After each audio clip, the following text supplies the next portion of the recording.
Reveille. Look at us now, tip to tip. Jesus. Shout out to Morning Kombat. Do you want a margarita? Yes! My God! It's us doing what we love. It's time to bang. Oh, yeah, it's one of those good days in your life. Get fired up. We're not here to complain about the Apex because UFC 314 is this Saturday, and us here at Morning Kombat are ready to give it to you. Men do. It is Pregame Preview brought to you by Cuervo. Welcome on into this Wednesday, April 9th, 2025. Brian Campbell, Luke Thomas, and our special guest back in the seat. Kid Rock. MMA Fighting's Jed Meshew II. Jed, thank you for joining us. Do I have to disclaim once more what we expect from you today? I mean, it wouldn't hurt. I just want to say thanks for including me in the what men do, because you've once again done this bullshit where you put me between the two of you, and the perspective makes me look like a small child. We did give you the option of sitting on Luke's lap. Yeah, you know, I called you Kid Rock. You're more like Joe C. Yeah. Just an absolute infant between you because of the perspective. True story. So really they sorry. buried him in a shoebox. Did you know that? That's a true fact. After he shot up a bunch of Bud Light. All right, there we go. Hey, we're going to be happy today. We're going to be excited because this Saturday in Miami, pay-per-view, UFC 314, it's loaded, guys. There's bangers on that card. There's big-name action stars. There's big-name debuts. There's fights deep on the undercard that we care about. Nobody came here to hear us complain. This is a no-judgment zone today. We're just going to bring it and have fun, all right? I will say, I want to be in that Miami mood, but it's freaking cold outside here in New York City. It's a little chilly. It is. It feels Total like winter. bullshit. That's my only complaint is that I'm seeing all the summery vibes in Miami, and I want a little taste of it. Well, this fantastic episode of Morning Kombat, if you didn't already know, is brought to you by Cuervo, and now is a good time to enjoy the tequila that invented tequila. Put the camera on me for the human billboard. That's what I'm talking about right here, okay? Let's get after it with some tequila from the great people at Cuervo.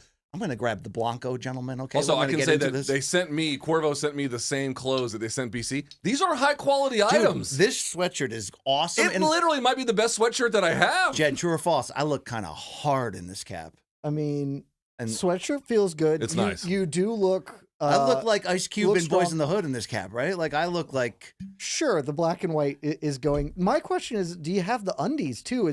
Do the curtain match the drapes here for you? That's normally my Okay, question. you can get out that way. And hand me mine, because I'm going to have mine as a mixer, Ooh, like a bitch. I gave you a big one there, Jed. I'm sorry. You're going to have to go deep on that, okay? I'm comfortable with it. It's what, 11 a.m.? I don't have work today. I can It's do as 11 many of a.m. these as we need somewhere, to. okay? And this is the tradicional This is the Blanco, baby. Blanco. Can you Arriba Abajo with a mixed drink? Yeah, oh yeah, of course. Are you yes, kidding? can. Do you think that these celebratory people need any kind of special way in which to Luke, toast? on behalf of all Colombians everywhere, could you... Okay, as is customary. Arriba, pa abajo, al centro, pa dentro. Sounds incorporated. Do-do-do-do-do. We're gonna do it. On your marks, get set, and go now. Got a dream that we can show now. Hey, guys, first and foremost, I want to say something. Yeah, we know you're a fucking piece of shit. Do you think that's what, Okay. that's what he was going to say? We know you're a shoplifting deadbeat dad. You don't have to tell us I was nothing. going to say, we have really good MMA this weekend. So let's start off with the quality of this card. I don't know if it's A++++, but compared to what we're used to in this ESPN Plus content farming era, this card on Saturday, Luke Thomas, is... 9 out of 10. 9 out of 10.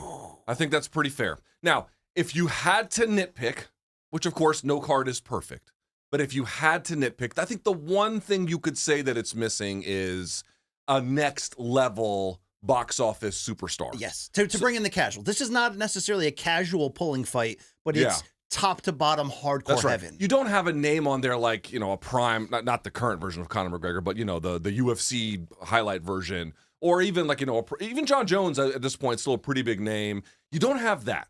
However, do you have quality up and down this card? Check.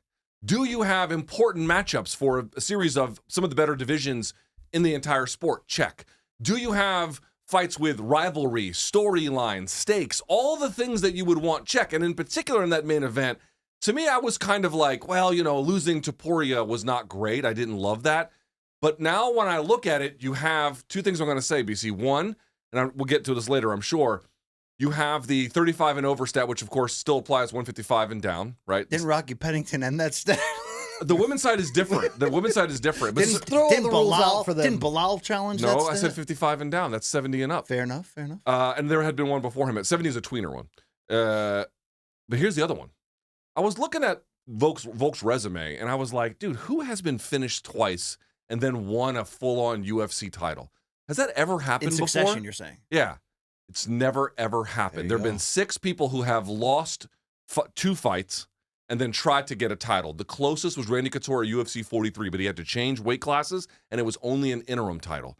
Volk is going to attempt something in this main event that has literally never been done in the history of this organization in any era, in any weight class, both genders, you name it. Never been done before. Holy fucking shit. Sign me up! Wow, he's fired up. We're going to get deep into that main event very shortly, but about the totality of the card, for how much complaining we've done on Morning Combat, on Below the Belt with Brendan Links on and Mike Heck on MMA Fighting. You have to be like super, super excited. We're allowed to do that. We're allowed to take our thing out and put it on the table if we want, right? Just hang. Yeah. Not trying to do that with you, BC. Okay. Look, card's awesome. Card's really, really good. You said, we can nitpick. There's nothing at the top. Like, there's not an Alex Pajeda, something like that. I think that's true. Oh, they got you good on that lower third, by the way. Fuck goes to 7-Eleven. I live in the South. They don't fucking have those. Take that, Jed. All right, quick trip, whatever. Exactly. I think you can nitpick that this card is great because, as you said, BC, it's the era we live in. It's great in there. If you throw this back to 2018, you're like, oh, this is a good card. In no era is this a bad card. The front 4 fights of the evening, like, this ain't UFC 205. How much do you give a shit about Nora Cornoli opening up the Come on, that's event? a curtain jerker, though. You can't Yeah, judge but like the you first can't gauge 4 that. fights are weak, but who gives a shit? Because it doesn't matter anymore. We get such bad efforts. Like, we just watched one of the worst cards of all time last weekend. The week before, Mexico was good. Okay, what am I missing with my analysis? I think you can nitpick that the other parts of this card are weaker historically, not compared to currently. Right, we're not comparing it to 205, 217, 200, like all these ones that were just top to bottom. Yeah. Like, I can't miss these fights. But ultimately, this is just like, this is the best card we get these days. Is the best card of the year, and I'm not trying to be a negative fucking Nancy here. Like, let's have some fun because the main card's sick. The middle prelim section is great, and the early prelims, we'll ease our way into I'll just say it. this. Last April was UFC 300, right? Yeah, and it's the best card of all time. Okay, but that card was stacked top to bottom, and when they stack it like that, to me, there's too much going on. I like a little bit of I don't need to be watching Donkerson versus Rick Rickerson at the bottom, but then at the top you've got pound for pound talents up there. Looks like I don't need to be tuning in at 4:30 p.m. Eastern. I need constant stimulus. Luke. Let's get into our main event. We're going to hit our main event hard here right off the top. The vacant featherweight title. Ilia Topuria is gone, and I hope he will be on International Fight Week fighting Islam Makhachev for that lightweight title. Damn, I hope that. But for now, we do have the aforementioned 36-year-old Alexander Volkanovski, loser of 3 of his last 4, stopped in his last 2 fights, albeit against the number 1 and 2 pound for pound in the world on my CBS Sports list in Islam Makhachev and Ilia Topuria. He welcomes a red-hot Diego Lopes, Brazilian-born, Mexican-repping, 5-fight win streak. I do want to bring in quickly the 4th member of our team today, producer, director, bong enthusiast, and a man who is only here with us today by way of an Australian gentleman's ball bag. It is Luke Nocito of the Main Card Minute. Luke, I want to hear the odds from you from DraftKings on this main event and anything else you want to say to the people. I believe last I looked, Volk was minus 122, Diego plus 102. It started Volk like minus 175, so money's definitely come in on Diego as the week has gone on, but Volk has not been a dog yet. Personally, I don't want to take him unless he's a dog, so I'm going to wait it out. All right. Well, thank you so much, Long Island Luke. That stat, Jed, that we heard, or the line right there, what does that line tell you that the odds makers are trying to tell us about this main event? They're shook. Is Volkanovski good, or is his chin shot? Like that, to me, and I'm sure we're going to dive into all this. I'm really excited to get both your takes on this because I did a lot of research coming in, not just for this show, but, you know, it's 314 or whatever. I don't know. I don't know the answer to that question. If his chin is there, I think he's going to have a day. He is going to do something nobody has ever done before. Is his chin there? Dude, I don't know. It's really hard to be like, his chin's gone. It's Ilia freaking Topuria. Like, it's a head kick from Makhachev at 55. Yeah. On short notice. And Ilia Topuria, like, okay, well, sure. He got knocked out by Alex Pereira. Does that mean his chin is shit, or does it mean it's Alex Pereira? I don't know the answer to that. Luke, so I'm is really that a line fascinated. that's going to induce betting, or are the odds makers saying, for as fun as Diego Lopes is, beating second term Ortega isn't beating Volkanovski? He's not on this level necessarily. I think they're nervous. I think that's exactly what it is. I mean, dude, listen. This is in some ways not complicated to understand, but at the same time, very hard to see the future.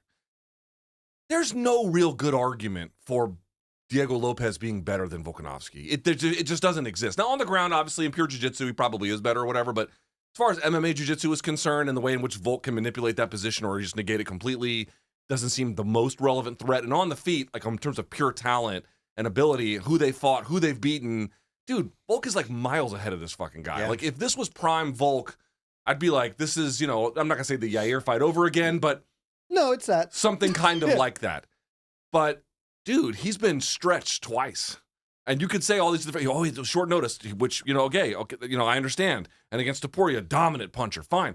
But, like, this was a guy who was dropped against, let's see, Chad Mendez. He was dropped against Brian Ortega. Twice by Max in the rematch. He's been dropped numerous times, and he's all kind of rallied as a consequence. For all of Lopez's shortcomings, he was a good fighter. And to be clear, when I say he's nothing like Volk, I'm saying we're comparing it to basically one of the highest technical standards that we've seen. But he can swarm. He can blitz. He has excellent finishing instincts. And all he's got to do is clip him.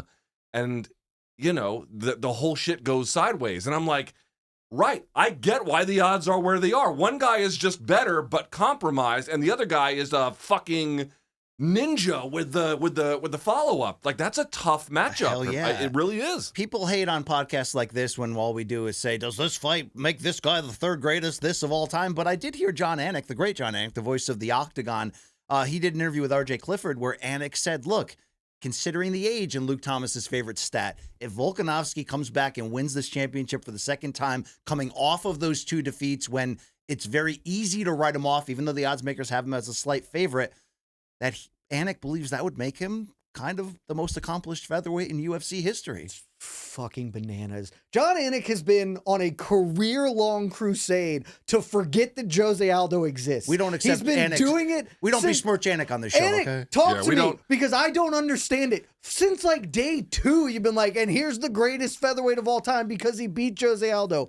9 fucking title defenses, man. Like, I don't know what to But tell last you. time I checked, Hey, though, look. that Volk beat Max 3 times, and Aldo got stopped by Max twice. Cool. Different goddamn eras. 9 defenses. Okay, Come okay, talk to me when he okay. puts up 3 more. It is this will be no bones about it. Like if Volk comes and does it outside of this stat that I just learned about being the first to ever do that, this will be the crowning achievement to one of the 10 best fighters I've ever seen. Because I I agree with you do on that. believe that Alexander Volkanovski is one of the 10 greatest fighters of all time already.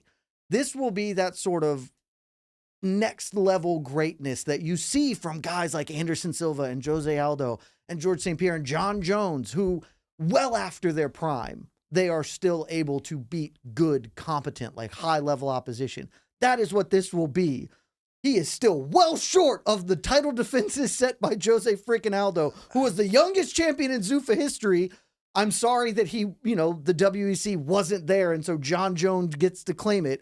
Jose Aldo, put some respect on his name. I don't hate John the king of Anik. Hio here, but the fact that you can play the MMA math with those 3 great ones of this era, it's not nothing. It does matter into this. Is John speaking out of his a-hole? Or if Volk doesn't, I think you do have to focus not on the past, even though Volk did start his career on a 12-fight win streak with the UFC, but you got to focus on the fact that he can come back from 2 devastating knockouts, and if he wins this, that's gonna be a huge feather in his all-time resume. In that I'm with regard. Jen on this one. Not that I love John Anik, so I don't have any ill will, but I do agree that that dominance of a weight class is best exemplified by what Jose Aldo did. But again, I just want to say this is what I love about this fight, because also, Ilia Topuria looms large over this main event, because everyone thought after he got knocked out, oh, Volk will get a rematch against him. And now we're just probably not going to get that. He might have to go to 55 to get it. I don't think the UFC is going to have any appetite for it. Just one second. But the point I'm trying to make is one reason why I like this fight is because what Volk is actually up against is, yes, Diego Lopes, but he's up against historical obstacles. He's up against this 35 stat. He's up against this, as I mentioned, the 2 losses, getting stopped, and then winning a title fight in your 3rd fight. These are things that just have literally never been done. And so he can kind of reclaim a version of glory, not by avenging those things that set him down the first time, but by climbing new mountains. And I know I'm speaking quite metaphorically here, but I don't know. To me, it's quite interesting, actually, for those reasons. Like, I would love to see the rematch with Topuria, but this is, to me, for all those other aforementioned reasons, almost as interesting. Almost. I want to one-up you there, because I've been thinking about that a lot this week. I think this is more interesting than the rematch with Topuria. And there's more mystery? More mystery, I think, it leads to more interesting places, because I agree. Like, if you put the Topuria rematch on top of this, that gives this card a little bump, right? Like the Topuria star power, the rivalry that's going on there, I think that adds some juice. I would have zero qualms. I would be here in this chair being like, yeah, Topuria's going to kill the old man again, because he already did it, and he's getting better, and Volkanovski is coming all the same stuff, and he's there. But the Diego Lopes match is so much more interesting. And if Volk wins, now I'm more interested in a rematch with Topuria. I would still pick Topuria, but if Volk goes out here and says, hey, my chin is good. I took some shots from a hitter, maybe not the same caliber of hitter in Topuria, took some shots from this young, massive dude who throws hard hammers at me, and I showed that I still have it. I am suddenly far more interested in that rematch. I think this is a better business decision from it can lead to cooler fights, and this fight itself is cooler than the extra coronation of Topuria, which is what this would be if he was still fighting. It could rejuvenate Volkanovski, a fighter that, even though he's getting older, still demands attention, still demands critical attention as one of the best of all time, and still close enough to the pound for pound, even with these 2 losses. Obviously, the central thing we need to learn from this fight is if he still has it. Did you see the shape he came in, though, Luke, for this? Volk? Yeah, these Volk training videos on Countdown, bro, and Embedded. Like, this is like... Did you see him talking about it? Apparently, he, actually took training seriously this time. This was like, instead of, Paddy Pimbling it between fights, I've just been, serious the whole time, because apparently you have to do that if you're going to be I also found out this week he once played rugby at 214 pounds. Yeah. Never heard that stat at all. But, would it mean less if he does it against Lopes, who hasn't had an elite win near this? Although I certainly respect the Ortega win and the Dan Ige win on 1 hour's notice. I don't know. It's not. First of all, Lopes is a quality opponent. He's not like the world's best guy, but he's a quality opponent. On that level, it's not his best win. Like, the beating Max 3 times is going to be better than this, even if he starches him in the first. Trying. Right. I mean, he made that man stop trying, believe But it. what I do think is true is the broader set of history that is trying to guide this moment that he is trying to buck. That, to me, is what he is fighting. He is fighting the tides of history. That is a much stronger force than any one individual fighter. And so for that reason, man, and again, it's, if anybody can do it, it would be him. But this is tough. So to me, I got to tell you, I think if he goes in there and beats a very dangerous Diego Lopes, unless Lopes goes in there and looks like shit because he's got staph infection on fight week or something, which now happens often. that would diminish it. That would diminish it. Shoulder. Don't put that shit out into the ether. Come on. It's like every pay-per-view. It's like so-and-so's dying from, whatever the fuck they got, some communicable disease. What did Pereira have last time? The hoof and mouth or something? Or no, norovirus? The norovirus. Yes. So assuming that's not in play, I just want to say it one more time. What Volk is attempting is unique and special, and Lopes is the guy who presents the challenge, but it's so much bigger than that. Absolutely. Let's spin it to Lopes, 30 years old. As people pointed out to us, proudly repping Mexico, and people look at him as a Mexican national there. And the work he does coaching in the Lobo gym, correct? Yeah, and Brazilian Warriors, which they've all kind of merged. Yeah, I don't think he's turned his back on Brazil the same level you have India, your country of origin. I was just born there. That's it. Okay. That's it. But we know that Lopes is exciting. 5-fight win streak, has power, is willing to engage. But Jed, the odds tell you he's a slight underdog, almost to the point of flipping the coin. Do you believe the escalation of victories have showed us that he is ready for this level? And even if this 36-year-old Volk is 80% of the old guy, how are you feeling Lopes's game matches up with Volk? It's not going to be prime Volk, but it still could be a very, very title contending / winning version of him. There's a bunch of questions. Very simply, he's ready for this level, like in the holistic, he deserves to be in the top 5 of the thing or whatever. Like, he's a very talented fighter who's very good. If Volk has a chin, he matches up really poorly against him, in my estimation. I think he's still the kind of fighter who I would say has the best chance against Volk because he is dynamic. And you just like aren't really going to win decisions against Alexander Volkanovski. He's too cerebral. He's the ultimate point fighter in a lot of ways. Even though he can knock you out, he's the ultimate point. He's so good at making adjustments on the fly. And like Max Holloway couldn't do it in 3 attempts. Like, it's really, really hard to win that. So you've got to bring some sort of overpowered weapon to the table. And Diego Lopes can do that. But we've also seen a bunch of dudes like Yair Rodríguez, like Brian Ortega, bring those to the table, and they might get close or get interesting.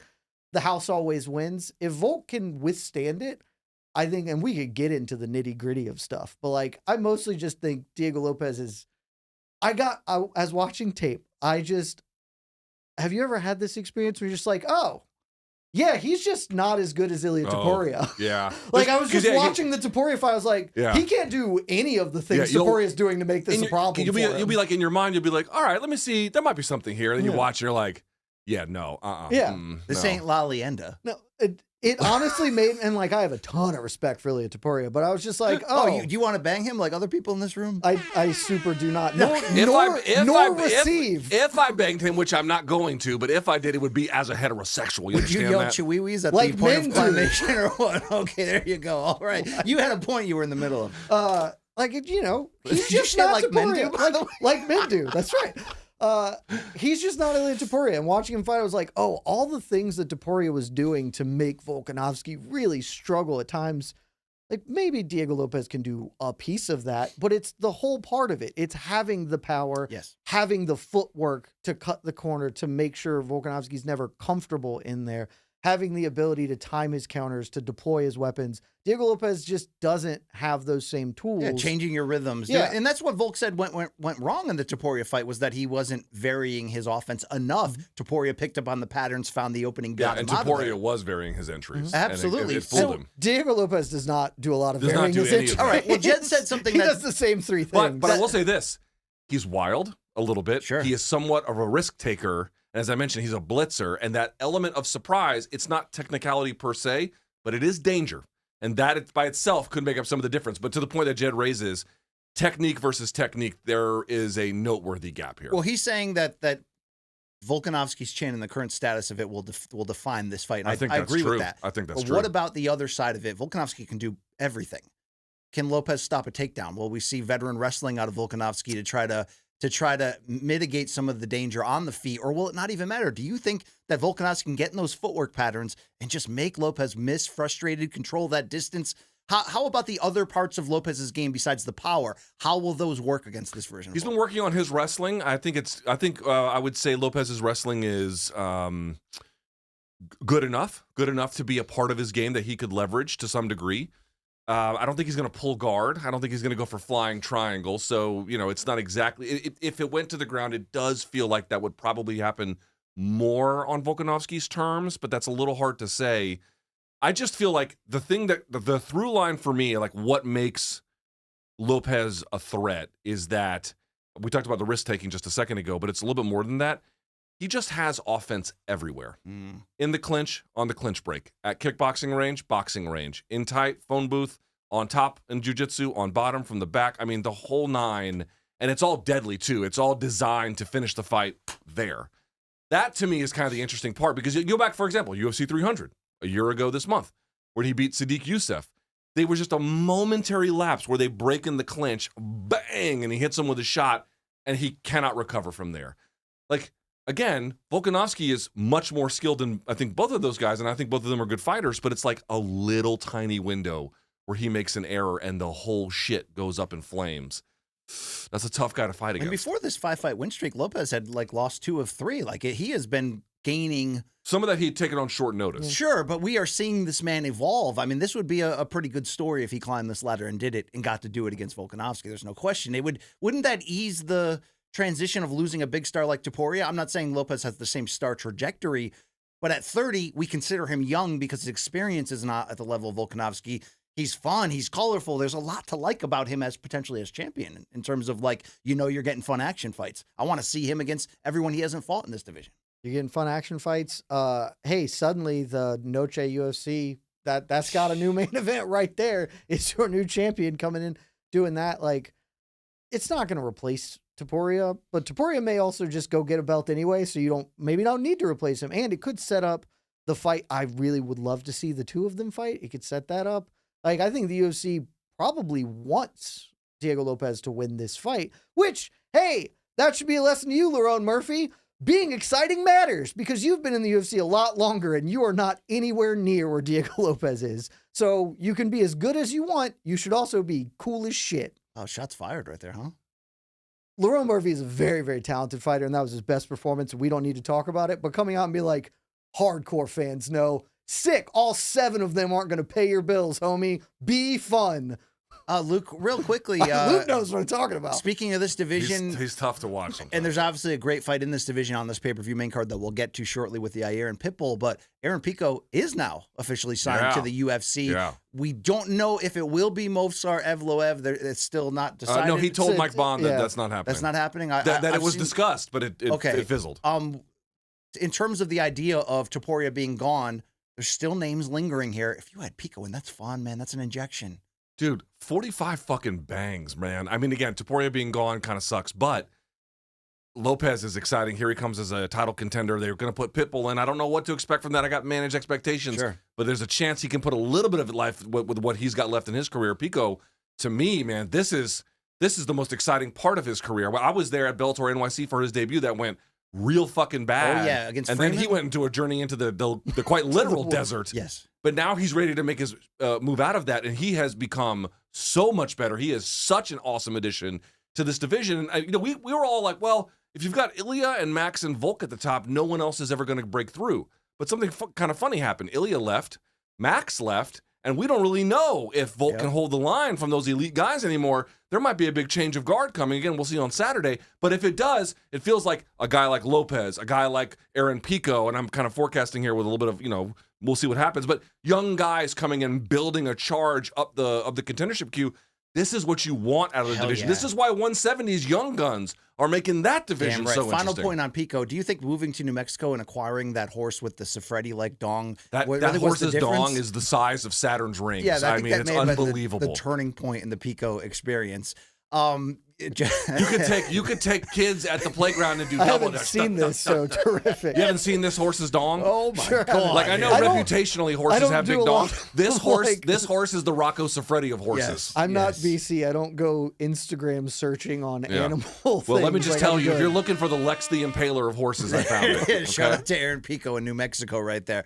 What else we got with this matchup? What are some X factors in this that could change it? Obviously, if Volk's chin isn't there, that could change it. What is there? Are there things we're not thinking about? I was thinking about this. You were saying, like, who does the UFC want to win? And the answer is probably Lopes, probably. But at the same time, I don't think this win it's enough to get a big main event in Mexico. Yeah. Yes, against the Yair Pitbull winner, maybe could be. Yeah. Again, we'll have to see, and we'll talk about that in a minute. But I don't think it's going to result. You need This is what I talked about. What was missing. You need, like, if Aspinall is to become a big star in the UFC, he needs that fight against Jones. Yeah. Right? We are missing that. Volk doesn't have quite that star power. He was kind of building towards that, and then it all went bad against 55, and then obviously against Topuria. But that's the only thing that's missing to me. Is as good as this win might be for Lopes, as you smirk, and I know you got some joke in the chamber ready to fire. I just feel like that part won't set him up like all of a sudden he's a huge star. It's going to take some time if he wins. Jed, you were going to say something If prophetic. Lopes wins, are we sure Ilya's at lightweight? Because Ilya's saying, I'm getting a title fight. I know you guys are both and you in particular must see it. I mean, I love when the two best fighters in the world face off. Yeah, for the belt. Islam Makhachev has been pretty clear, like, I'm not doing this. We'll see who wins this battle. But, like, if suddenly Diego Lopes wins, I can understand Ilya being like, what do I get from beating Volkanovski a second time? Because he does it. All risk, minimal upside. Even if I think the risk is, like, minor. I think he's going to win that fight. Diego Lopes wins, suddenly there's a legitimate question whether Topuria was ever the best featherweight, because Diego Lopes, he didn't beat Diego Lopes. He beat the two best featherweights, and I would say he was the best featherweight, certainly. But, like, here's a guy who you didn't beat, who just beat Volkanovski. Let's say he even does it more impressively, knocks him out in the first round. Also, to that point you raised, you go back to the judges' scorecards. Topuria lost the first round on all three. Sure. Suddenly, Topuria's sitting up there like, okay, here's somebody new The that I fact can that he fight iced him. Max, though, is kind He of a did, big which deal. is sick. Like, it's awesome. I'm not taking this away, but if it's, hey, I can either fight Diego Lopes, and that will do something for him. Like, you do Topuria freaking Diego Lopes in Guadalajara, like, all right. Yeah. Bang. Well, I mean, isn't the Bang. central theme of this that Topuria doesn't want to keep trying to make that weight cut? Yes, he claims it's the weight cut, which I'm somewhat skeptical of. But if it's true, then I don't know what you're supposed to say about it. I hope he does another like thank you card to himself at some point. Or just I don't know why you. I mean, dude, what fighter's personality do you like besides Bryce Mitchell? Oh, No, yeah. come on. But like, Yeah, thank you. it's terrific. It's like I'm not in this because I want to like have what are their favorite colors in movies? Like, man, that's kind of fun, but what the fuck you do just they want do to when see the shirtless dudes. We get it. Yeah, when the door closes, who's shirtless? That's the only question I care like about. Jan Blachowicz. I like that attitude, except for the whole like weird hanging rope thing that he hangs onto. But that's It's a little morbid. yeah, a little morbid. but this is MMA for you. Yeah. Oh wow. He fights in a cage for his money. You gotta cut him some slack. All right, as I pour myself and maybe you guys, hell if yeah. you're on that level, a second shot of this fantastic Cuervo Great time for Blanco. a second shot. I would. Speaking of being a man, I'd like to hear some predictions here on this main event from all four of us. I'd like to find out who will win. I want to this go to Long Island Luke and first. why. on Let's go over to the betting man himself, the most sober in theory of us. But do you really believe that? Hey, Long Island Luke, who do you got in this main event and why? I'm gonna go Volk by decision. Ooh, I'm not betting on it, full disclosure, but how are you betting on it? I'm taking the over 2.5 in a parlay. Okay, I buy that. Yeah, like I think it goes at least 3 rounds. Maybe a late finish from either guy. I don't have full belief in Volk, but I'm riding with him. I'm taking Volk by decision. I mean, what Volk's trying to do rarely ever happens. Shevchenko did it in the trilogy against Grasso, but it's women's MMA where it's not the same level of depth. And Grasso got worse as the series declined. went Yeah, on. like Super Lopez weird. is surging, And also Shevchenko's an all-time great, but so is Volk. But this is a tall hill to climb. Even if Lopez is less skilled, dude, I've got to take Lopez by stoppage here. Yeah, the me younger, too. Me too. hungry dude. The thing about it, young legs is one thing, power is one thing. He's got both, but he's got hunger. He's got hunger to get above that line between the 1% of UFC and everyone else to get that real money. Did you see Embedded where they showed Volk's house on a hill in Australia with the animals and everything like Yeah, that? the four-wheeler and shit. You're That's the silk damn. sheetsing us right That's now. the damn promised land right there. Lopez is on the rise to that. That hunger is hard to beat. Let me ask you a question. Yeah, please. Bernard Hopkins, before he ever won titles late into his run, was he ever stretched like hardcore? Like No, he had a great chin, and it was defensively so sound. He got so outpointed him by Roy winning late Jones. into his run was quite plausible, other than the age being a limiting factor. Well, the only thing that's still hard to comprehend is how he was like out slicking super middleweights and light heavyweights deep into his 40s. He wasn't overpowering them and knocking out. He was like dodging punches and Yeah. using his brain His and using vision is also insane. He also was ahead of the game on nutrition, all of that. But yeah, he didn't have the devastating knockout losses on Is there that. somebody you can think of who was really good, had some bad losses, maybe even moving up in weight, and then had to come back and win a title? I mean, George Foreman, but he also took off 10 years in between that and then had 30 Yeah. fights before. I mean, that's a complete outlier. Yeah, but like, yeah. Randy Couture would reinvent himself, but when you're reinventing yourself against a Tim Sylvia He who has did it. limited skill, heavyweights, you're going to have combined limited skill. He did it, but he only won an interim title doing it. I just, that fact alone, even though Volk is great, even though I'm sure he's going to have the best game plan ever, make the best adjustments here, inevitably he's going to get rocked by a hook, I think, and it could lead to his exit. So money where the mouth is, I'm going Lopez by stoppage in the early 4th round. Yeah, I'm going to take Volk. I won't be wow. at all surprised if I'm wrong. I spent the last month every time talking about this. When we were on Submission Radio, I was like, I'm pretty sure Diego Lopez is gonna hit him and he's gonna fall over because he's an old man now. And Diego Lopez is a big, strong man and he hits real hard. And then I watched a bunch and watching the Topuria fight back, Volk looked so tentative from the opening bell. Like just immediately he does not want to get hit. And I can't help but think that there is some lingering to the previous knockout. Sure. It's taken a long time off. His chin, he has been dropped multiple times. Islam dropped him in the first fight even. Like that is the thing that's happened. Forgot about that. But he's historically been very durable until this run. And Diego Lopes is not the same kind of hitter as Tapuri. He doesn't deliver in the same way. Doesn't have the same delivery system, yeah. I think he is too rote. If it happens, I think it will be in the clinch, as Luke was pointing out. Like Diego Lopes just kind of bombs on you when you get in tight. All right, Blanco for But Blanco here. I'm We're going on the Volk opposite on sides of decision. this. All right, Luke, you're the last one to put your money where your mouth is. Yeah, give me Lopez by stoppage. I think inside 3. Inside 3. Wow. I hate wow. to say that, and I went, dude, Inside 3 to your boy. See, but do you consider Volk his boy? You know the history of Luke Thomas's love affairs. Or has he really taken all the CKB toys and put them back in the bin? Now that this I don't think of Volk as like one now that of your this boys. German, Georgian, Spaniard dude, guys around. here's what's so amazing with these losers that we're talking to right now. The kind of people that follow. Brian? I get the kind of people that Are you talking about Brian? Yeah, the I'm kind talking of about people Brian. that debate if Ian Gary does live with his wife's ex-husband. You know, No, I that's don't care. Well, that's a different kind of loser. But in this particular case, what ends up happening is I discover someone is good earlier than the rest of them. And they throws away Adesanya. He's like, I'm No. done with And you. then they make fun of me on the front end, like, oh, this guy's really good. And they're like, no, he's not. And I'm like, no, he's really fucking good. And sure enough, he ends up being really good. Then these idiots get on board. And then their decline becomes quite obvious, and I'm like, all right, well, the end is near, you know. And then they're like, no. So Luke's hold jumping on hold another train. So what they'll do is they'll be like, nah, it keeps going. And of course, it doesn't keep going. They start fucking losing. And I'm like, I am the one who got the bracketing You're on the so beginning cool. and the end of what made them good correct. You idiots are the ones that were See, late to both Ever fucking since parties. you missed the Osborne train in the Marines, you've been trying to jump on the next one coming down the tracks every time. All right, yeah. Hey, put the camera he's on so me. I got hip. something to say right here, okay? Hey, are you looking for the easiest way to win some real cash while watching UFC 314? Speaking of this great fight card in Miami this weekend, you don't have to step into that octagon, of course, but you can check out the Pick 6 from DraftKings, the official daily fantasy partner of the UFC. Playing for cash is as easy as a clean 1-2 combo. Just make your picks, which fighters will deliver, and see the payoffs hit harder than a knockout punch. Don't settle for a smaller payout. Switch to Pick 6 and cash in your UFC knowledge right now. New players get 50 in Pick 6 credits instantly on just a $5 entry. That's not bad. So here's what we need you to do. Pick 6 from DraftKings is the most fun way to play fantasy sports. Download that DraftKings Pick 6 app right now. Use our code COMBAT with a K. That's COMBAT with a K as our code. For new customers, put $5 down, get $50 instantly in Pick 6 credits. Better payouts, bigger wins only from Pick 6 from DraftKings. The crown is yours. Gambling problem? Call 1-800-GAMBLER. Help is available for problem gambling. Call 888-789-7777 or visit ccpg.org in Connecticut. Must be 18 plus. Age and eligibility restrictions vary by jurisdiction. Pick 6 not available everywhere, including New York and Ontario. Void where prohibited. 1 per new customer. Bonus awarded as non-withdrawable Pick 6 credits that expire in 14 days. Limited time offer.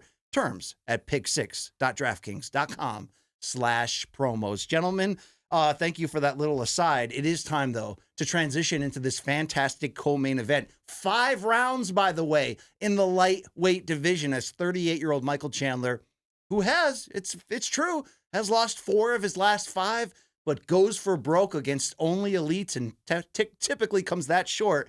He's going to welcome a Paddy Pimblett, who, if he's going to make that star turn, it is now or never. Pimblett, unbeaten in the UFC, on a run, but hasn't beaten, outside of an old Tony Ferguson, outside of an old King Green, anyone really still on 38-year-old Chandler's level. That's a big part about why this matchup matters so much. Luke, when you look at this matchup on paper, Chandler Pimblett, what's the sexiest element of this to you? Changing of the guard, potentially, or not.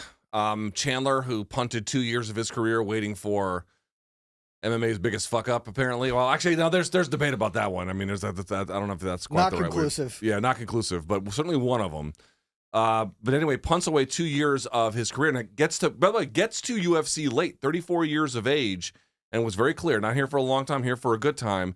He has managed, by the way, he'll be 39 at the end of this month, April 24th. So he's almost at 40 at 155. Damn. And he's still trying to accomplish something that has kind of eluded him, in part by his own fault. Is he trying to accomplish? I think he's just trying to make fun-ass action fights in Of big course, pay-per-view moments. that's always his modus operandi, but I still think that like another title fight is something he actually really is like looking for.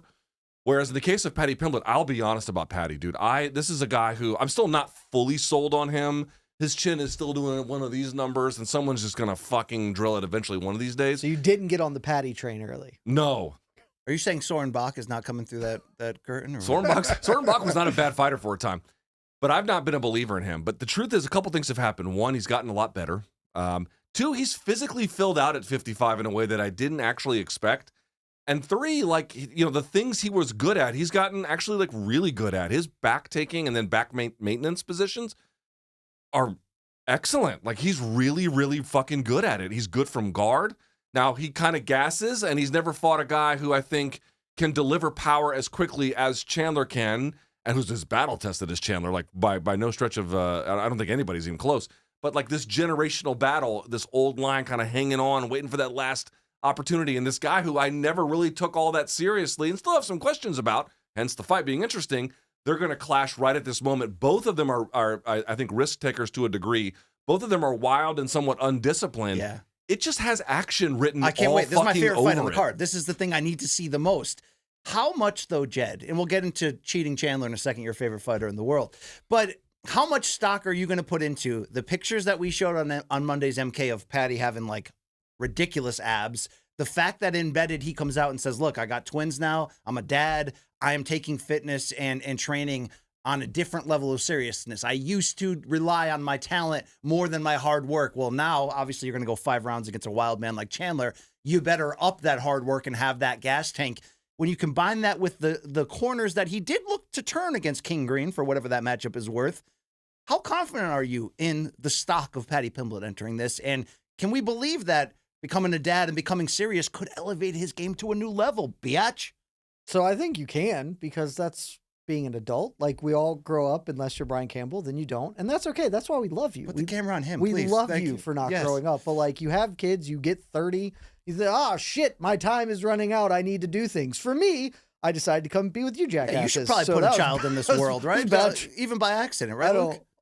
I super don't think that's Swing a that good thing, idea. right, Luke? Are you still with us or no? I mean, He should definitely get a vasectomy like you.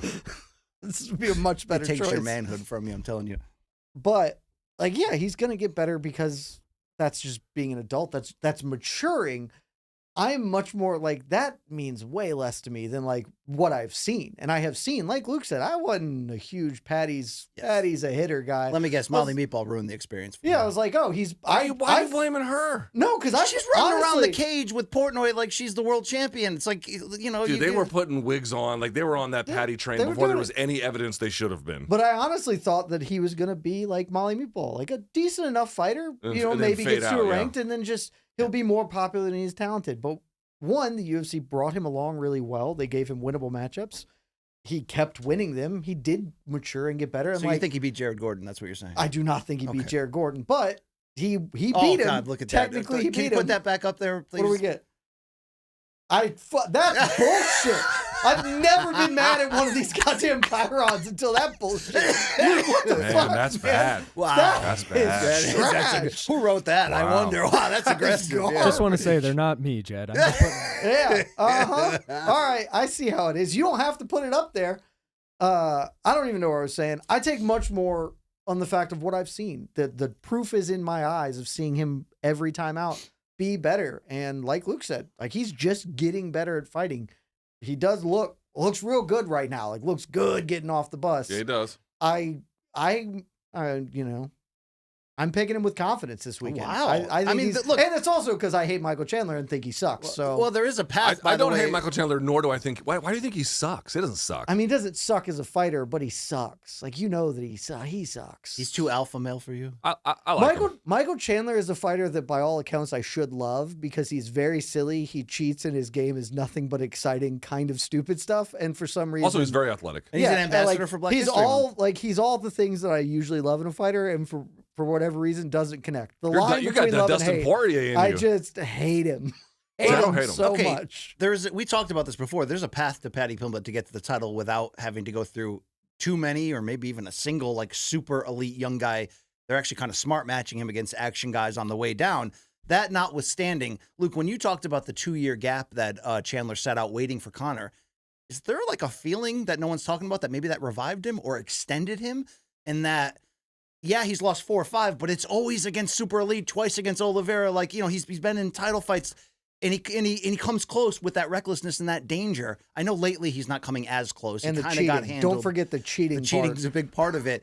Are we sleeping on Chandler? I guess is what I'm trying to say coming into this matchup and focusing it too much on Paddy already paving the road that leads him to a title shot. I don't think anybody's sleeping on Chandler. I think people are even if they don't like Chandler, they're still pretty respectful of the fact that he is powerful. He is athletic. And at 38, still pretty quick, relatively speaking. He can certainly wrestle better than Paddy. Whether that will be useful for him, I don't know. That's kind of a hard part.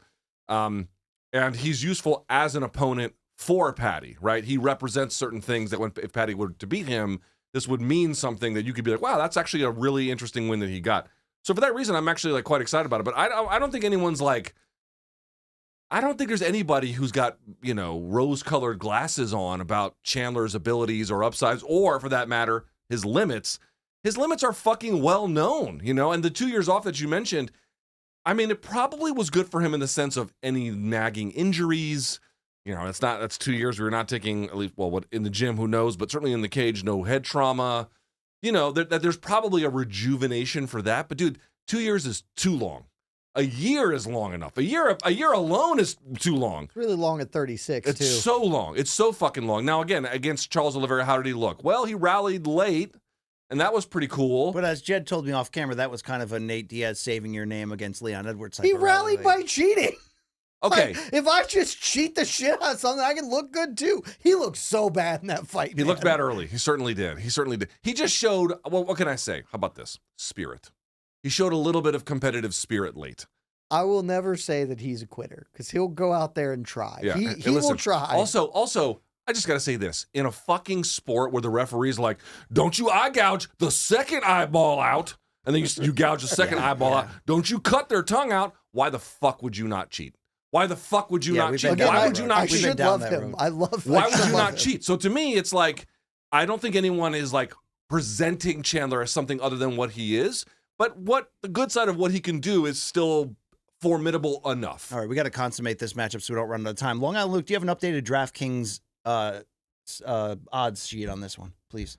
We got plus 124 for Chandler, minus 148 for Paddy. Okay, this will be 5 rounds, guys, and not 3, so that may change our pick here. Jed, where are you going with this co-main event? I already told you. I'm picking Paddy. I think he probably finishes Chandler because when Michael Chandler loses, he likes to get finished. So what do you think? Maybe like not. by rear it would naked be a choke after? because Paddy, as to Luke's point, Paddy has become Yes. very good at taking the back, holding it. We saw Charles have that position for a very long time. Maybe he can't finish because Charles is Charles and Michael Chandler didn't allow him, but I do think he's going to win. And I've been waiting to drop this one. Ooh. This fight, it is the Ilia Topuria Derby. The winner of this fight is going to be the guy who welcomes Ilia Topuria to lightweight. Wow. I have talked myself into Not this. Doe Bronx, not Sarukian, not the champion. No, because if you're Topuria, if Paddy gets this win, he's a top 5 dude. You've got the storyline. You think there. the UFC That would thing put him into Ilia? I think they'd 100% be like, because if Paddy somehow beats Ilia, ready-made title challenger, you get Paddy Pimblett. they give him And- Gaethje. They give him another old guy. You know they would. No, they because would. the Ilia juice is there, and it's a no-lose Yeah, but it's situation. juicier when And- one has the belt, no, and you know that's because, true. You But know the that's concern true. is if you make Ilia fight Charles might fuck around and beat him because Charles is really goddamn That's why good. you don't put Charles in there either. Paddy won't beat him. And He'll Michael probably get Chandler. Gamrot. He'll probably get Gamrot, and then if he wins, he can win the fight. They're not going to Gamrot him. This is the Ilia Topuria Derby. The winner should call out Ilia Topuria, will call out, and will get him later. By the way, I have- also, I have Paddy by sub, last actually. thing. I don't think it's necessarily fair because I do think Paddy has improved in a legitimate way. But if he goes in there and gets his chin sent into orbit, people are going to be like, "Oh, right, that guy who we've been thinking was a fraud this whole time, it finally revealed themselves." Not saying that's fair, but if he gets beaten that way, it's absolutely going to be the narrative post-fight. Paddy did say leading into this fight that he's not going to be like the other people who fell into Chandler's trap, got into a crazy bloody brawl, allowed Chandler to cheat. He's going to carry out his game plan. I don't know if he can do that, but I think he'll be in shape where he's not going to fold. I think Chandler's age will show a little bit. I think Paddy can sub him, and it will be obviously the biggest victory of Paddy's career and catapult him into true title contention. Does Paddy get it done, Luke? I think he does. All right. I think he does. Now, I do have concerns about him gassing because while he does look big, he gassed like a motherfucker even against Tony fucking Ferguson. And if I'm Michael Chandler, I'd find ways to make him work, just make him labor. But I I don't know. I've been wrong about Paddy. He's definitely been much better than I thought he would be, and so I think that culminates in something here. All right, before That we would be the worst transition, outcome. Just I know. Chandler winning a grindy 25-minute decision. God. No one would be happy. before we transition into Premeth Mitchell, let's create our own pick six lineup brought to you by DraftKings for this weekend. Remember, we're talking about fantasy lineup where you're looking at stats like control time, strikes, things like that. If you get an early stoppage, that's a big point swing. I'm going to take my first pick here. Even though I'm picking him to get stopped, if he doesn't, if this goes the distance, who's going to score more points in here than Alexander Volkanovski from that? So I'm going Volkanovski. Luke, who do you got? I'm going to go Lopez for the pick six, Yes. right? Pick six, I'm going to go Lopez, and I'm going to go Paddy. And I think that for the 2 5-round fights, so that could go long, but I think in both cases, in Paddy and Lopez, you have somebody who could potentially end it early, certainly the case more so of Lopez. And I think that there's a chance, we're talking about accumulated stats, I feel like either guy, if they end up getting from the back, for Paddy's case, or in the case of Lopez, from the clinch, could fire out a lot of different strikes, a lot of different labor, let's say, that could add up. So my 2 pick sixes, or the 2 ones I'm going to pick for this, Lopez, Paddy. Jed, who's going to Smart. outperform their stat predictions in your mind? Game in the system here going for the 2 5-round fights. Look at this guy. He Knows knows. what, He knows. what He he's knows. doing. It's He hard knows- to play betting games with him. he He'll knows- always find a way to get he around know- it. Yeah. you bet. He knows the game, huh? He's not listening to us either, which is great. It's just great programming. We can say anything we want about him. I'm going with 2 fights we haven't talked about yet. Give me Yair Rodríguez is going to just kill Patrício Pitbull. I would like Patrício Pitbull to do well. It would be much more interesting. He's old and kind of washed. Well, you'll get some good pick six points on that. He's fighting Jeremy Kennedy. Yair Rodríguez is just a whole different world of a beast here. I think Yair Rodríguez is going to have a big day. And I don't really believe this with my chest, but I believe this spiritually. Jean Silva is fighting Bryce Mitchell. And if you're rooting for Bryce Mitchell, we're not going to be friends. I think Bryce Mitchell's a really good chance to perform well, but John Silva has been one of my boys. GN. Yeah. Gene, don't care. Lord is awesome. And like Luke, sometimes I too can be like Luke Thomas and be ahead of the curve at how good Well, somebody you better is get going to permission be. from his missus on how to pronounce that before you come into the studio. I'm going to add Dan Ige to my pick six lineup there against Sean Woodson. I wonder if he can go heavy strikes, a lot of volume there to give you the points you're looking for. Interesting stuff right there. And of course, if you didn't know, pick six presented by DraftKings. DraftKings, the crown is yours. Thank you very much. All right, gentlemen, let's continue on down this card. And obviously, there's a lot of fights to talk about. A lot of people talking about this one, the featherweight matchup. Bryce Mitchell, fresh off of the debut of his podcast and the very controversial comments about Adolf Hitler. That fed into a wild March kickoff press conference between him and his opponent, the Fighting Nerds, Gian Silva, who has won all 4 of his UFC appearances, all 4 by stoppage, acts like an absolute offensive savage, and is a somewhat sizable betting favorite. I think, Long Island Luke, what are we getting here for plus money on Bryce Mitchell, the wrestler? I'll get the updated. It's about here in a plus 230, second. 260 area, right? It is plus 215. It's come down a little bit. Okay. And minus 265 for Luke, Silva. I could ask you what we're talking about in this matchup, and everybody will bring up the ridiculousness and the fact that Bryce says Silva can't be called Lord, and Bryce is probably going to walk in with a Bible. I mean, there's a lot of weirdness associated with this matchup. But would you not agree that even if it's shameless from the UFC to exploit that and for Dana to go, if you didn't like his Hitler comments, you can watch him get knocked out in the cage? It's a damn good matchup in terms of what Sean Shelby and Mick Maynard do to put together. The grappler, the experience in Mitchell against that pure, reckless power and energy of Silva. I'm not wrong here. This is one of the fights you kind of have to see on I don't think Saturday. you're wrong about the fight terms itself. Again, whether or not the UFC should be in business and whether or not they should make this fight and blah, blah, blah, that they did. We're just asking on fight terms, what are we getting from this? You have grappler versus striker, which is interesting. Gian Silva, very good fighter, but like relative to what Bryce Mitchell can show on the ground, I would say Silva is untested relative to that. At the same time, if you're Bryce Mitchell, who says increasingly, I'm trying to be as nice as I can, strange things, in addition to just That's really nice. yeah, in addition to just the Hitler stuff, beyond that, what I would say is, coming back from that Josh Emmett nuclear KO, where's he going to be with that? What is the story in that particular case? So like on both sides, you have not Bryce is not untested. He's quite tested, but we've got some of his upside and some of his known limits. On the other side, with Gian Silva, you're going to be against a very creative striker, a guy who can find different ways to attack you from different positions, different angles, the whole 9 yards. then you get to a point where it's like, well, how are these two going to interact? And going to the two previous fights, something of a genuine mystery. Like, I'm not exactly sure and what to will say. the tension play in that? And you bring up good points about Mitchell at 30 and questioning. He's lost 2 of his last 4, and those losses are devastating. The submission loss to Topuria, where he almost literally got beaten into retirement, and then that massive one-punch KO. How much can you give him credit for that Kron Gracie win last time out? It's tough to tell. Gracie, not an elite he won fighter. the Flat Earther Bowl. That's a Dan big win. Ige, he did score a decision over in between. But the hot money, the hype is on Gian Silva, 28 years old, who's actually riding a 12-fight winning streak overall, 4-0 in the UFC. Is Silva worthy of the odds he's getting, the hype he's getting? We've seen many a guy come in and do explosive knockouts, but when they step up to that level of the veteran gatekeeper level, they get found out. Are you putting stock on Gian Lord Silva here in terms of where he's headed? BC, I need you to pour me a shot because I'm about to say something somewhat kind about Bryce Mitchell. Let's and get I this don't want to do Blanco that. more Blanco here. Let's go. The odds aren't deserved.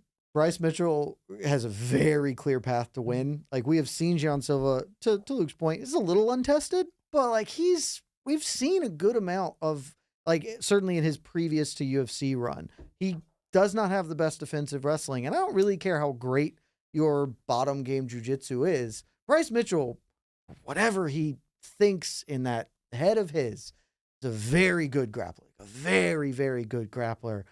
I think that Gian Silva, my great hope as Gian Silva is my, draft pick 6 guy. Yeah, and he's your lord, if you will. my Lord and Savior. Okay, I hope he all right, saves. all right. I hope he saves us. My hope is that he knew what he was getting into, because this is the fight he wanted. It is the fight he called for immediately. And I hope that he understands and he is crafting his career appropriately, because I look at this fight and see there's a very good chance that Bryce freaking Mitchell gets a hot live mic in front of his ass on Saturday. And whoa, buddy, who the hell knows what's They coming should just out cut, of him, right? man. They didn't give, who did they not give an interview to recently? Oh, Torres Finney in the cage afterwards. They're like, yeah, we're cutting the commercial. No, We're getting out but of here. Torres Finney made the great cardinal sin of being boring. Yes. Free speech. It's We not on gotta the let same Bryce level. Mitchell Yeah, talk. but UFC rules, we can say what we want in there. Luke, outside of the saying what we want, I got to almost ask you the same question. Are you a believer in Silva? I mean, the fighting nerds are so on fire that they're so aggressive. They bring joy to the octagon. He's bringing the Earth globe to the press conference to make fun of Bryce. He's in Bryce's head.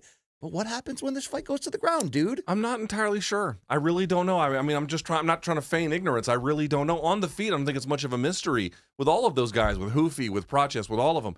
They're creative, they're dangerous, they're clever, they're interesting, they're new. On the ground, I mean, even Ilia Topuria had to kind of play it safe off of a takedown that he suffered against Bryce, and he had to kind of wait. And then on the second attempts, he had to show great down blocking the whole time. Like, I don't know if Silva's got that in him, to be quite honest. I don't know. I don't know. Maybe he won't have to. Maybe he'll land something before that's even relevant. But I trust the grappling, even when it didn't go perfect for Ilia Topuria. Silva's a completely different ballgame. It's a totally different guy, totally different style, totally different known weaknesses. This is why they make the fights. Yeah. This is why the fight is interesting on those fight terms. Is Mitchell vulnerable chin-wise? I mean, if you get cracked the way he's been cracked. I mean, don't see- Crohn's not going to crap you. Crohn's disease will, but not Kron Gracie. You know what I mean? Like, Here's the problem. Luke's right. You get cracked like that, sure. Also, I don't know. Every human being alive can get knocked out by Josh fucking and Ilia Topuria. fair point. That doesn't really tell Not me Lerone shit about Murphy. his chin. Long Island, Luke, you are a betting expert. We already know you're going to take the plus money on Bryce because that's how you're built. But what I really want to know is how confident are you? Are you literally willing to bet your house and your future as a bad boyfriend, as Luke would say? No, of course not. I'm just taking the value here, dude. Plus 275. He's going to take John down. John was taken down by Charles Jourdain 3 times. Charles Jourdain, 15 UFC fights, only taken down 2 different opponents. I mean, not really a great wrestler there. I feel like Bryce is going to pretty handedly take. Wow. Pretty handedly win and take him down and all that. Yeah, And Luke, That wouldn't Luke is going to be surprise me. so excited. What will be the subject, Luke Thomas, of Bryce's post-fight interview if he does win? Oh, God. Let me take a little Blanco to I that from don't know. Cuervo. You know I what don't I'm know. saying? And right, not just right that. to the face. Not just that, but his post-fight comments, like when That's he goes what- backstage. That's the thing. no. Those will be Yes. much worse because Yeah. he's usually fairly tame. I think the last time he's like gave money to charity or something. If Something memory like that, serves, yeah. like Mhm. the earthquakes or the fires maybe in LA, like he'll probably be fairly tame with the live mic, but we're going to be on a journey at that God, I mean, post-fight. Mitchell at that press conference where he did have a chance to clear the air said, Did really bad. just like They hated Jesus too. He kind of went down that road. It's like not comparable on the sins here. I mean, come on, like not. Yikes! All right, sorry about that. That's Gian Silva by knockout. Silva by. Are you choosing that because he has put the demons in Bryce's head, or is Gian also unrelated? rocks JC too, so he, but he'll be willing to fight like. He's got that Lord tattoo. Yeah, on he'll be willing stomach. to fight like the demon there. I'm not being one of these people that Bryce can say whatever he wants at the end of the day. I'm not subscribing to his podcast or his point of view. I'm not even cheering for him to meet violence for all the shit he said. It's deplorable. I just think Silva's coming on. These fighting nerds are fun as hell, man. This is his moment. This is his moment to kind of become a star. Bryce Mitchell's still quite young. How old is Bryce? 30? I mean, it's not like he's washed. He had a terrible knockout loss against, obviously, Emmett, but he's not got some washed. city miles on him, though. Even though he's a country boy, he's been around the block. He doesn't wear seatbelts, so he's got the tuck and roll miles. Yeah, You what are understand? city miles? What does that even When mean? a power drill can't take your nuts off you, what is a car crash going to do to you, really, Luke? I don't know how to answer that. These are the things Bryce is a Mitchell gives minimalist. to He's us. a minimalist. He lives in that trailer, and for morning coffee, he just takes a scoop of coffee grounds and just chews on it. Did Yeah, see you that? know what? The guys in the Marine Corps did that too. Yeah. It's not a great way to enjoy a cup of coffee, I can assure you. Yeah. We All right. would dip it. We would put it in our gums and then just like dip it. Like tobacco. Disgusting. Yeah. But I guess you got to do what you got to do. You That's gotta do it. so In the savage. MRE, it's like, am I going to sit here on a cold ass morning and boil fucking water? No, I'm going to take this Folgers. I'm going to stuff it in my gums. Do you know how many of Luke's Marine buddies, well, not only have paid for sex in their life, that goes without saying, Yeah. but have married active strippers? Not one, not two, Yeah, LeBron, it's- not three. It's been several. Active. At the time when they married him, yeah. Hey, whatever Yeah. makes you happy. At you the know? very I'm not least, here to yuck anybody's I'm yum. not going to be moral police here, but I'm going to make her retire from that job. Okay, not to necessarily be in the kitchen. Just like we got to are you, turn her the pimp? corner. Okay, we got to turn the corner. Okay, we got to go to a new direction here. If you want to turn the corner on that person, not like turn the corner on their stripping. Okay, hey, we should turn the Sex corner on work this is card. real work. Okay, well, let's end that conversation and transition to this one. Hey, guys, there's a featherweight bout that you just can't miss on this UFC 314 main card. And this breakdown of Yair Rodríguez versus Patrício Pitbull is presented by Total Wireless. Yes, let's do it right here. Yair Rodríguez is riding a 2-fight losing streak, although he's still, in general, considered one of the better featherweights in this world. He'll be taking on a 37-year-old Patrício Pitbull Freire, the all-time great Bellator fighter. In fact, the greatest fighter in Bellator MMA history, the multi-divisional champion. Damn, he almost tried to pull off a 3-divisional champion run there, but lost to Sergio Pettis. We know this is not going to be the prime Pitbull, fellas. But you know that he's been waiting his entire career dealing with the bedazzling blindness of Eric Albarracine's gene collection. And really, you know that he's going to bring that one-punch power. He's going to go for broke. He fights savage. I mean, we love everything that Pitbull brings. I'm glad in his career he's going to get this close-up. But is it too late, Jed? And is Yair Rodríguez the wrong opponent? Or FUBC? Either way, we're getting fireworks on Saturday. Both, right? Like Yeah, it's gonna be fun. Pitbull is fun. Yair is fun. It is too late for him. He's pushing 40 in a weight class where you can't push 35 and be good. Yair is I think a really bad matchup for him, just stylistically. I'm mostly offended that this isn't the Jose Aldo matchup that we should have. Like, That this would've been should fire, be hot freaking Jose fire. Aldo, whether it's 135, 145, It'd have to you be do a catch 45. weight, however you do it. Who Because cares? Pitbull has said he'll fight anywhere from featherweight to welterweight in the UFC. He didn't say anything about bantam. Whatever. We'll make it work. However, like, that's what should have happened instead Jose's fighting Naaman Zahabi or whatever. But like, this is still going to be fun. And so I can't be that upset because it's going to be fun. I think the end of that fun will be Yair Rodríguez totally whipping that ass. But like, it'll still be pretty Look, good. not every Bellator great that's come to the UFC has instant success. Will Brooks is a great example. Hector But- Lombard. But Eddie Alvarez and the great, what's his name? Sorry, the great Michael The Chandler. great. Eddie Alvarez and the great cheater Michael Chandler have had incredible success transitioning. This is a little bit later in years. How confident are you that Pitbull can maybe not have, a 4-fight win streak, maybe not become champion, but might be able to get himself into a title fight? He'd have to win this matchup most likely, but where are you on what's left in that gas tank? I mean, his last win was somewhat redemptive. That effort at 35 was a big waste. I don't even know He what. got stopped in Japan. Yep. Then he lost to Pettis by decision, correct? The other way. He lost to Pettis, then he went to Japan short And then notice. he stopped Jeremy Kennedy. Yes. But Jeremy that was a lightweight fight, or like 155 or Yes. something, whatever it was. So he looked good in that one. He looked much better. I thought he was going to get waxed in that one. I was like, oh, he's completely done. but then he looked pretty good. So I was like, okay, he's not. So maybe he just had a bit of a rough run there, and the weight class change and everything wasn't great, and whatever. Obviously, dynamite power puncher. You know, he's got a well-rounded but more conventional game than Yair Rodríguez. So it's really going to be a function of like to what extent he can close the distance and put the fight on his range. But you know, Yair's got all kinds of tricks and explosivity and like just fine stuff. And it's like, I don't know exactly what the state of Pitbull's reflexes are. He has good defense traditionally, but you know, you're going to get hit with wild ass shit going up against that unless you can define the terms of the exchange. Sure. Like Volk, where you're feinting the whole time and you're changing stances and all this kind of stuff. I don't know if he's that kind of a guy. I don't know if he's got that kind of an effort to put into it. Don't you think he's going to go for it, though? Who? Pitbull. He's going to make the most of this opportunity and come out guns blazing? I mean, it's kind of what he does anyway. No, you think it'll be guns blazing? No. No guns blazing. I mean, he has enough power. Like, we saw him sleep Michael Chandler. Like, he's got enough power to do that. I just don't. I mean, do people come out guns blazing against Yair and do well?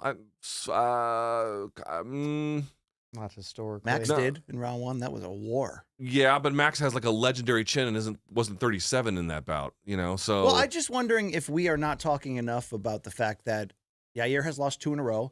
One was a stoppage on strikes to Volkanovski for the title. The second was against a second half of his career, Brian Ortega, where there almost donk elements for Yair in that fight, or am I making things up?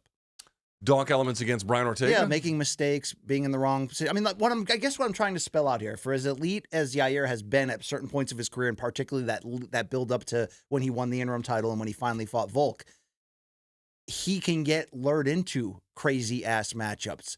I'm saying if Pitbull decides to come out, make the most of his opportunity, make this the fight of the night that we expect it has the opportunity to be, maybe this is the right opponent ultimately, because Pitbull's willing to get in there and take the damage and deliver it.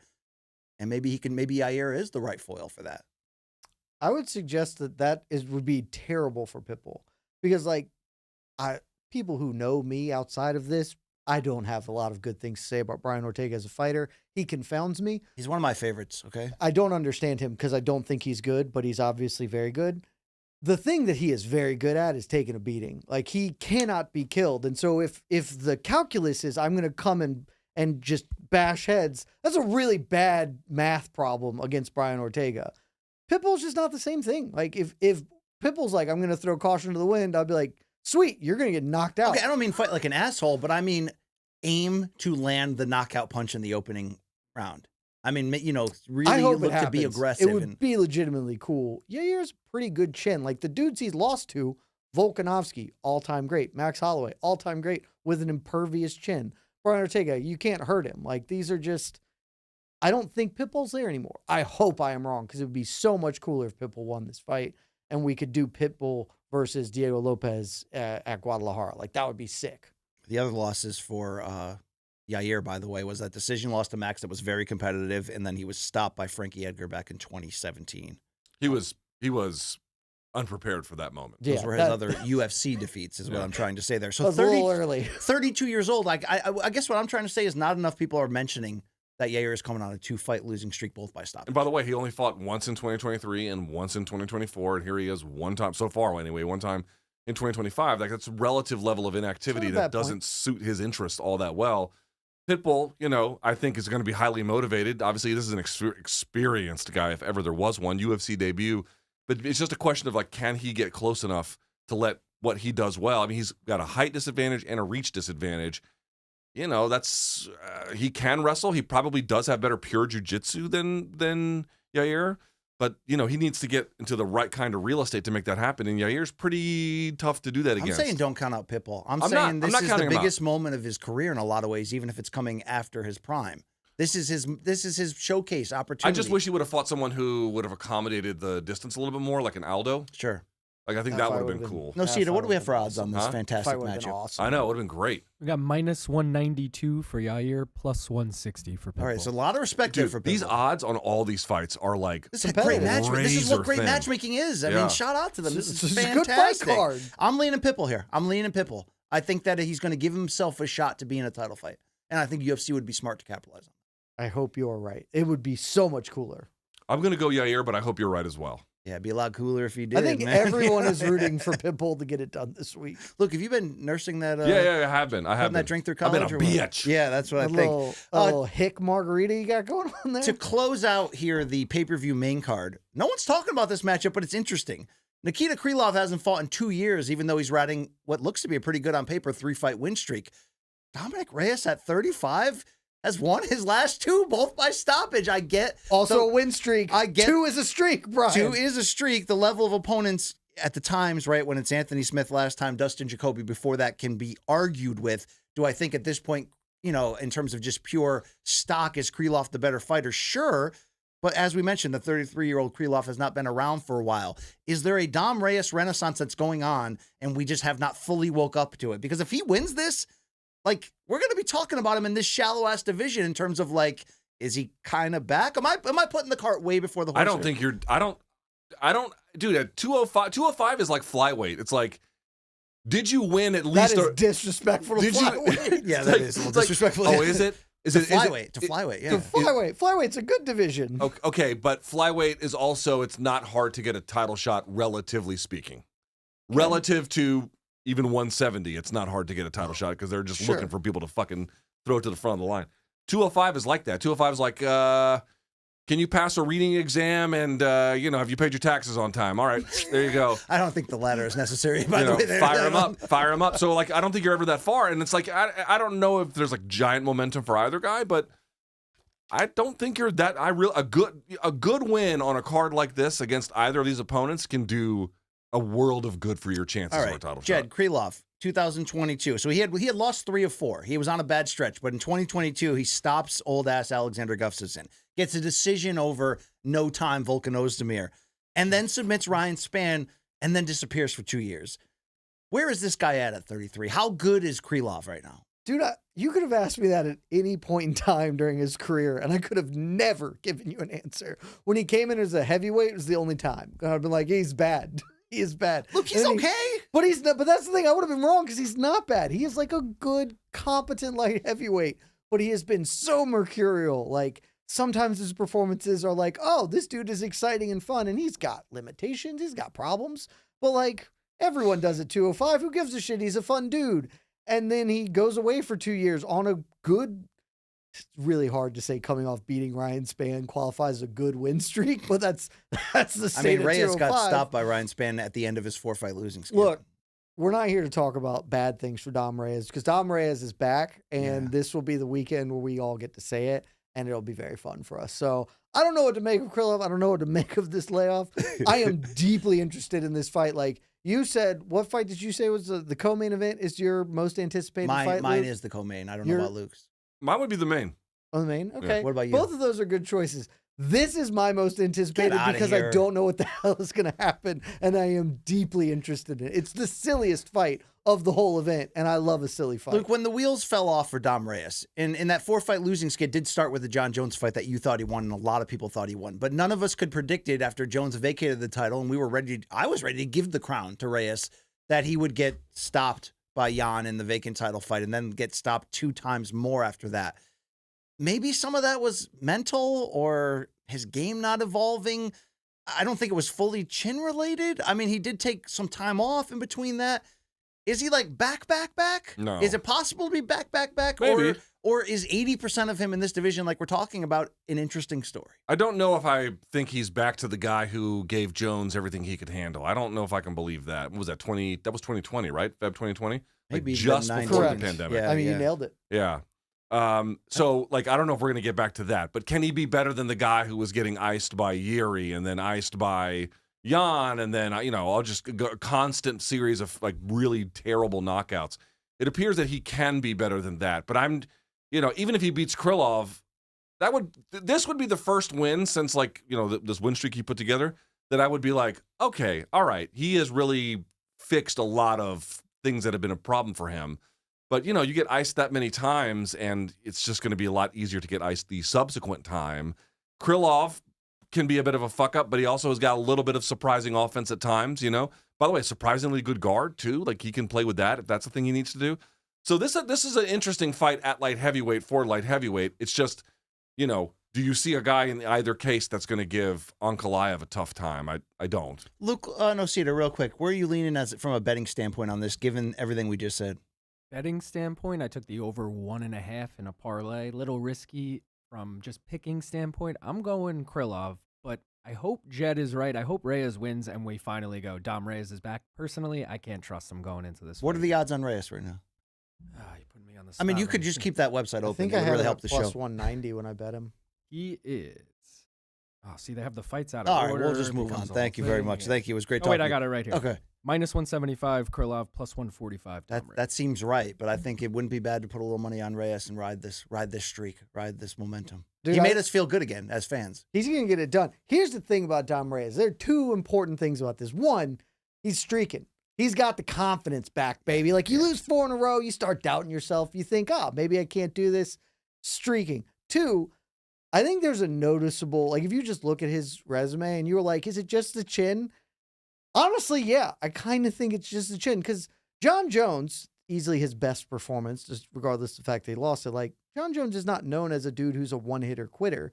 He doesn't bring that kind of offense. Sure. Jan Blachowicz, I think his power is a little overstated, but he certainly does have one-punch power. Ryan Spann, basically the only thing he has is a guillotine choke and one-punch power. And Yuri Prohashka, we kind of know that he can really lay the wood into you there. Like, Krylov's not a dude who has that sort of violent offense. Like, his offense... Kicking, he can. I guess the kicking, like, it's possible that gets there, but, like, he's mostly... He'll be attritive with his damage, or he's got like a sneaky good submission game, and that really hasn't been the foible for Dom Reyes.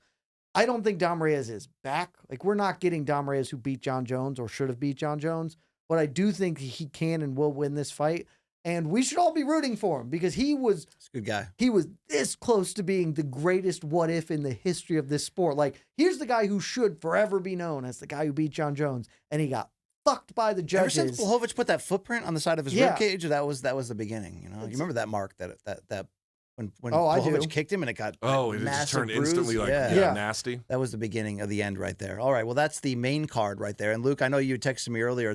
It was kind of rude, but you're like, it's obvious Jed isn't wearing deodorant today. So it's like, you know, maybe we should keep him out of this discussion. But you know the problems, Luke, with mainstream deodorants, with body odor, with that desire to stay cool. I don't know if you guys are catching this fantastic spray that I'm rocking right now from the folks at Mando and from the founders, by the way, of Lumi. Mando Whole Body Deodorant is helping men conquer the odor in a whole new way, folks. Formulated with mandelic acid, Mando has long-lasting 72-hour odor control that actually stops odor before it starts. I'm a living testament. Best part is you can put Mando everywhere. I'm really talking everywhere. Pits, packages, feet, skin folds, back, knees, everywhere. My neck, okay, you got the point. To top it off, Mando's cologne quality scents were created with men in mind. You can smell the musk coming off of me right now because I use Mando and I love it, Luke, and I know you do too. That's right. We're offering new customers a special offer to get $5 off a starter pack. All you need to do is go to shopmando.com. I believe, there is a graphic on the screen right there. Shopmando, shopmando.com, and use our exclusive code COMBAT. BC, here's what I love. That whole body deodorant can be a stick or a spray, whatever you prefer. I'm more of a stick guy. They also have deodorant wipes, brother, and those aren't bad. Those are quite helpful. These are, of course, who created these products? How about a doctor? Yeah. How about somebody who knows what they're talking about? And, of course, all products are baking soda free and paraben free, and they have scents like bourbon leather, Clover Woods, Mount Fuji, and Pro Sport. I'm a Pro Sport guy. They sent us some of this stuff. Oh, yeah. I use the Pro Sport one. That's my go-to. I like to smell, what do you want to say, fresh and clean, like our friends at Outcast. You understand what I'm saying? Yeah, notice Jed's not talking at all, but I like that Mando body spray because it's almost seriously, it's like a cologne to me. And by the way, here we go. The Mando starter pack is perfect for all new customers. I have it myself. It's great. It comes with a solid stick deodorant, a cream tube deodorant, 2 free products of your choice, like the mini body wash or those deodorant wipes that I mentioned, and free shipping. And as a special offer for our listeners, new customers will get $5 off a starter pack with our exclusive code. Of course, that's COMBAT with a K. That equates to cover 40% off your starter pack. Go to shopmando.com, shopmando.com. Please support our show and tell them we sent you with that code, COMBAT with a K. Smell fresher, stay drier, boost your confidence from head to toe. Yeah, I'm talking about Mando. Thank you very much. Jed played the foil beautifully for us there, although we were telling the truth. Okay, let's keep it going, guys. The preliminary featured fight. I'll go to Jed first here. I don't hate this. All action, already, all the time. Dan Ige will welcome a featherweight opponent in Sean Woodson, who, yeah, he used to be a heavyweight. Who looks like two featherweights stacked on top of each other in a trench coat. It's all true. He's 13-1-1 in his career. He hasn't lost in 7 UFC fights. No one ever talks about this guy as a contender, yet he's fun. He's a difficult matchup for everybody. How do you like this matchup in terms of like the size difference, the skill difference, everything? I think this is really good matchmaking because this is the fight where we start talking about Sean Woodson as a contender. I love Dan Ige. I think Dan Ige is exactly... The term gatekeeper is looked as like a pejorative, but it's not. Like, that's a noble profession. You guard the gates. That's what Dan Ige does. He guards the gates to the top 10 at this weight class. I think Sean Woodson, he's going to be comically larger. Like, I can't wait for the first, like the face-offs after the ceremonials. Like, he is going to be cartoonishly larger than Dan Ige. Dan Ige is a very talented fighter, incredibly durable. And so we're going to get 15 minutes of Sean Woodson kind of showcasing the best of his abilities. I think that those will be good, certainly good enough to get the W. And we can start that conversation, BC, of, hey, dark horse, you know, in the weight class, like, guy's got a lot of physical attributes. He's a tough out. Hadn't been beaten in a long time. Tough out. Like, how do you approach him? Guy that big. Like, I think this is the coming out party for Sean Woodson. Luke, the 33-year-old Ige has lost 3 of his last 4. There were certain circumstances, including fighting Diego Lopes on about an hour notice off of his couch. Mm-hmm. This is more of an opportunity for Woodson to get ahead, but you can't count out Ige. No, you can't count out Ige. Eric Nixick trains, so you know they're going to have a good game plan. I suspect that height differential is going to be interesting because on the one hand, Woodson's knees might come into play, and if you're Ige, I think body shots are going to be real big to see what happens there. Ige has proven to be better so far than Sean Woodson, but he's also had better opportunities. Well, now Woodson is getting opportunities. Let's see what two featherweights on top of each other in a trench coat trying to get into an R-rated movie in 1986 can do. That was a good one. That was a good one. All right. We don't. I got no hip hop, Lauren. You no, fucking jerk off. We don't get it. We don't get it. You don't get it after the fact either. Let's go to the women's strawweight division. We never go to the women's strawweight division because it used to be loaded, top 10, all killers. Now it's a lot of filler. But this matchup might produce the next title challenger for Zhang Weili if she stays in the division. When we're talking about Yan Xiaonan, winner of 3 of her last 4, against a streaking 36-year-old Virna Jandiroba, who has won 4 in a row. We don't have to go long on this or the matchup, but you might be seeing the winner get a title shot. Who's going to be the winner, Luke? Yan Xiaonan's gotten a lot better. She was already good on the feet, but her ground game has gotten a lot better. She's 35, though, too. 35. I think Jandiroba is much better on the ground. I don't think that's really the issue. The issue is, can she make that work? I think she can, but it's a very... What are the odds on that one? Let me see here. Jandiroba should be a small favorite. Oh, I got it here. Our friends at DraftKings have Jandiroba minus 148, Yan Xiaonan plus 125. I mean, these are all one or plus or minus. These are damn near pick'ems in every case. I do think I kind of understand the odds. I think Jandiroba has just a little bit of an edge on the ground, and that should be enough, but it's a good, competitive, tough fight. I love it. Xiaonan's only loss in the last 4 was to the champion Weili, but she gave her a good fight at UFC 300. So I'm into this matchup. I know most people aren't. It looks to me like you aren't. It's a really good fight. I wish it was 5 rounds. I think that would be a little more instructive. 3 rounds, I think, give Yan a much better chance. She is coming along in the wrestling. Her defensive grappling against Weili, she gave up the takedowns, but she didn't get finished. So, credit to her there. If she had a little more danger on the feet, I would pick her. Yeah. I know she killed Jessica Andrade. It's the only person she's ever done that to. And so I just don't have confidence that she can hurt Virna. I think Virna, to Luke's, point, I think Virna has also been getting better, right? Like he said that Yan has been improving. I think Virna has been improving. I think she gets over the hump. She gets a title fight. Whether it's against Weili or whether it's an interim title fight because Wiley's moving up, I guess we'll come to find. But I think I like Virna to get the dub. Virna can look at her opponent and check the house at this. Okay, let's keep it going. All Sorry. She can look for Tevin Farmer in the crowd. He gets one for that. All right. He gets one for the eyeball joke. Hey, really? that was pretty funny, man. Sorry, we're deep into the show. No one's watching anyway. Let's hit this lightweight matchup that is like a perfect crossroads of young versus old and Jim Miller and Chase Hooper. Look, Chase Hooper's fun as shit, and he's getting better. His stand-up used to be comical, but he's an action guy. He gets in crazy twisters and mixes around and changes positions. And Jim Miller is freaking Jim Miller. I know we love this fight. Who's going to win it? That's the real question here. Probably Jim Miller. Whoa. Wow. You 41 should years make a old. wager with our friends. Oh, 'cause Jesus. No, I guess I'm wrong. It is a big line. Yeah, they've got Hooper at minus 850. What am I missing about this? Well, Jim has won I 3 don't of think his you're last missing 4. anything. I think this line is way too big. I mean, it is that What is the argument for why Miller is such an underdog?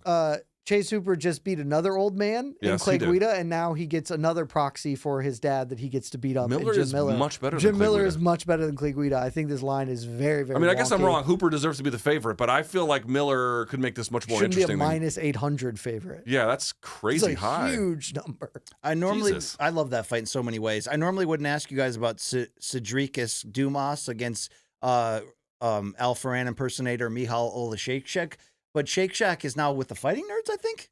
Is Did you that see true? that? He's I training saw- with- I don't didn't know if see that's this a at all. joke. or he's maybe for this camp, or did I misread the video? I'm not sure. I did see something about that, but I didn't know if that was a bit. All right. Well, the 30-year-old Poland brawler has lost 4 of his last 5, but he comes to fight every time and makes wars. So I'll be watching. He comes, throws the kitchen sink. Like he's an action dude, so you're always fun. Cedric Dumas, I don't know if he's good even. So like I'm gonna guess Olashekshik wins. All right. Mostly fun. Our early prelim featured fight. I'm not going to miss this. Featherweight Darren Elkins with the worst tattoos of all time, but willing to just bleed for anyone, anywhere. Juicy J is his opponent. Julian Erosa at featherweight. Neither one's going anywhere but entertainment. That's where they're going, Luke, this Saturday. Are you in? Will you tune in Elkins early versus Erosa are, that is just violence, car crash, written all over it, getting you ready for the prelim, the main prelims, whatever you want to call them.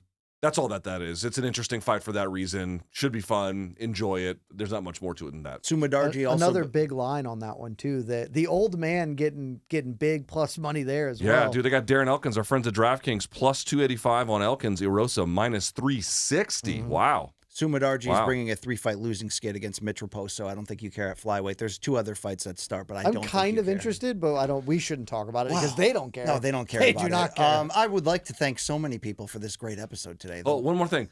Long Island Luke, is there any betting that you recommend that we didn't really touch on?